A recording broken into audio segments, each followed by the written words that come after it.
moment, and I can specifically tell you a conversation that I had with Dr. Edgar Mitchell, who was, I believe he was the sixth man to walk on the moon, Apollo 14 astronaut. And, I had asked Edgar in person. I spent some time with him, and I had asked him in person, did you know anything about Edgar Mitchell? Has he come across your radar? I do from you, and I've heard Okay. a few other people mention him, but I haven't really, kind of dove into any of his Okay. interviews or anything like that. Well, I would say he was probably one of the few and maybe only astronauts that really uh, had a spiritual opening. And as he calls it, it was a samadhi experience when he came back from the moon into the Earth's atmosphere. And he really just had this sense of, we're all one. And the one mind, connection to source as well. So he was very open, very aware. I had met him as I was coming back from a conference. There was a group that did Cosmos and Consciousness conference back in the, geez, I think it was like maybe 2007, 2011, between that time frame. And I had asked him, because he talked relatively openly about the fact that before he went to the moon, he was debriefed that there was 4 different types of ET species that NASA knew about. And so I had asked him, I said, how does the government know when people are having contact? Because I think if you remember my story from before, I don't know how much we want to get into it tonight, that I was basically taken out of school when I was 7 years old and asked about my contact. It That's wasn't, fascinating. yeah, well, it was, to be truthful and honest, it was more like a kidnapping, and not, someone knocking at your door politely. It was picked up, put in a car, and asked about my contact as a 7-year-old. So obviously that stuck with me. And so I had asked Edgar, I said, how did they know? Because as you and I have talked about, I've had a lifetime of contact. I just came in with it. It's not something that I think is weird or unusual.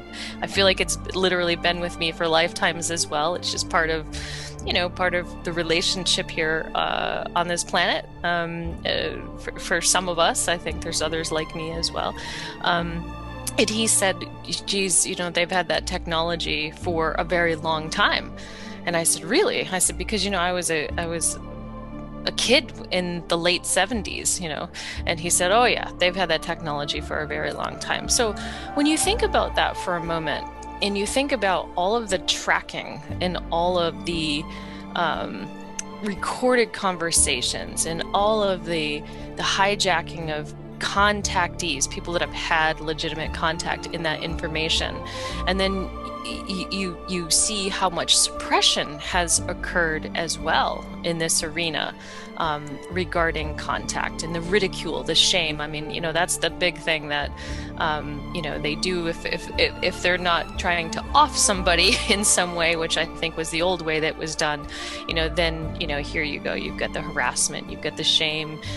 Even Chris Mellon said on an interview with Joe Rogan, if you listen carefully, when John Mack's name was brought up, and I spent time with that group when I was a kid, basically like a 21-year-old,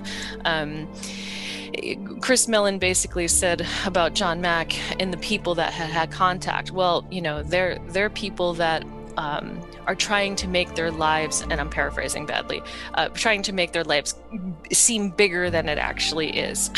That was what he said. So basically, you're going to dismiss. They're going to dismiss anybody that claims to have any real upfront, close personal knowledge about this. You're going to just completely discard them, and that's basically what they did. And because of this fact that I do know, that Chris Mellon was a part of the To the Stars Academy along with Lou Elizondo, and so was Tom DeLonge. I'm very well aware that Tom DeLonge was trying to contact the free organization, the Foundation for Research into Extraterrestrial Encounters, that I had actually wrote a book chapter for their first volume that came out, and that was titled Beyond UFOs, The Science of Consciousness and Contact.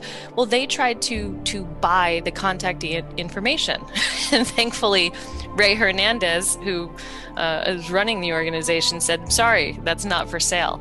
So you see there's a history here. It's kind of like laughable. There's a history here of tracking contactees, literally like snatching as much information as possible and then turning around and pretending like they don't exist and then shaming and ridiculing. It's almost like I mean, I don't want to, I don't know how deep we want to get it early into this, but